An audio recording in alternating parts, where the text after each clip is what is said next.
अस्सलाम वालेकुम। आज हम लोग बात करेंगे आप लोगों के साथ इम्पोर्टेंस ऑफ बैक्टीरिया की। और उसमें सबसे पहले यहाँ पे जो स्लाइड में नज़र आ रहा है आपको इकोलाई जो आपके पास है। इन रिसर्च टेक्नोलॉजी की बात करते हैं और उसमें इकोलाई की बात करते हैं। इकोलाई इस्तेमाल होता है जीन क्लोनिंग में।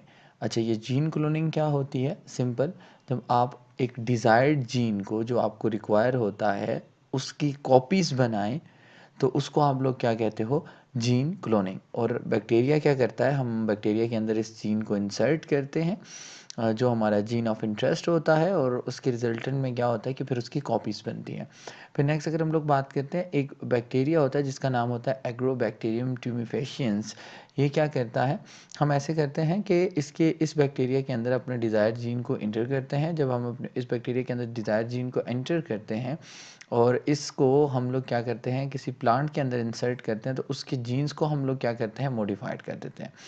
तो अगर हम एक बात कहते हैं कि हमने क्या किया हुआ है इस बैक्टीरिया की मदद से, हमने जो गोल्डन राइस थे उनको जो है उनके अंदर बीटा कैरोटीन जो होता है वो blindness with vitamin A deficiency को जो है वो कम करता है। तो हमने ऐसे किया था कि ये जो गोल्डन राइस था ये एक ट्रांसजीनिक प्लांट है, और इसको डेवलप किसकी मदद से किया था? एग्रोबैक्टीरियम ट्यूमिफेशियंस की मदद से।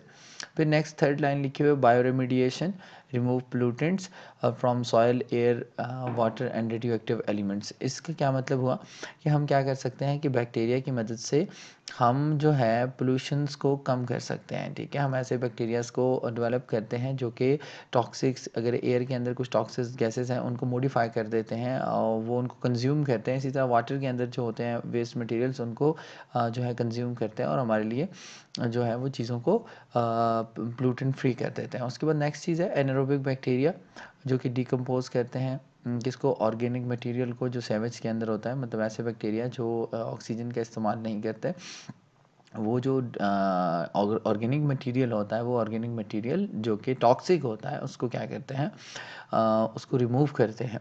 फिर नेक्स्ट चीज़ है प्लास्टिक इंडस्ट्रीज़ में भी बैक्टीरिया का इस्तेमाल होता है। फिर नेचुरल डिग्रेड जो करने वाला हम लोग प्लास्टिक होते हैं, यहाँ पे ये थोड़ी सी इनसे मिस्टेक हुई हुई है रिटर्न में। फिर उसके बाद विटामिन जो होता है वो भी बैक्टीरिया की मदद से हम लोग सिंथेसाइज कर सकते हैं। एंटीबायोटिक्स जो है हम बैक्टीरिया से हेल्प करते हैं। But are antibiotics are the we can say the medicines जो कि किल करती हैं माइक्रो ऑर्गेनिजम्स को। और इसके बाद टॉक्सिक माइक्रो ऑर्गेनिजम्स को। हार्मोन्स जो होते हैं हमारी बॉडी के अंदर, एक हार्मोन है जिसे इंसुलिन कहा जाता है, उसको भी हम लोग जो है बैक्टीरिया की मदद से उसकी प्रोडक्शन में इजाफा कर सकते हैं। फिर हम लोग डिजीज़ रेजिस्टेंस प्लांट जो होते हैं उनको जनरेट करते हैं बैक्टीरिया की मदद से। इसी तरीके से एथेनॉल की फॉर्मेशन में भी ये हमें हेल्प करता है। उसके बाद अगर हम लोग बात करते हैं, नेक्स्ट हमारे पास आ जाए सेप्रोफिटिक बैक्टीरिया। मतलब जो डेड से जो है वो चीज़ों को हासिल करता है, उसकी वजह से न्यूट्रिएंट की रिसाइकलिंग होती है। फिर स्कैवेंजर्स होते हैं प्लांट एंड अर्थ के ऊपर, और कार्बन, सल्फर और फास्फोरस और नाइट्रोजन साइकिल्स में ये हेल्प करते हैं। इसका मतलब ये हुआ बैक्टीरिया जो है कंपैरेटिवली बड़ा इंपॉर्टेंट है इन चीज़ों को हेल्प आउट करने में। फिर हम नेक्स्ट चीज़ कहते हैं नाइट्रोजन फिक्सेशन में हेल्प करता है। हर्बीवोर्स के सेलुलर्स को डाइजेस्ट करने में हेल्प करता है, उसमें ये कमेंसलिज्म में रहते हैं। उसके साथ साथ इसके कुछ और यूजेस भी हैं, ये कुछ प्रोडक्ट्स बनाने में भी हमें हेल्प करता है, जिसमें बटर हो गया, चीज़ हो गया, योगर्ट हो गया, एंटीबायोटिक्स मैंने बताई थी, विनेगर्स हो गया, प्रोटीन्स, अमाइनो एसिड्स और सैलेड्स वगैरह में भी ये हेल्प कर रहा होता है।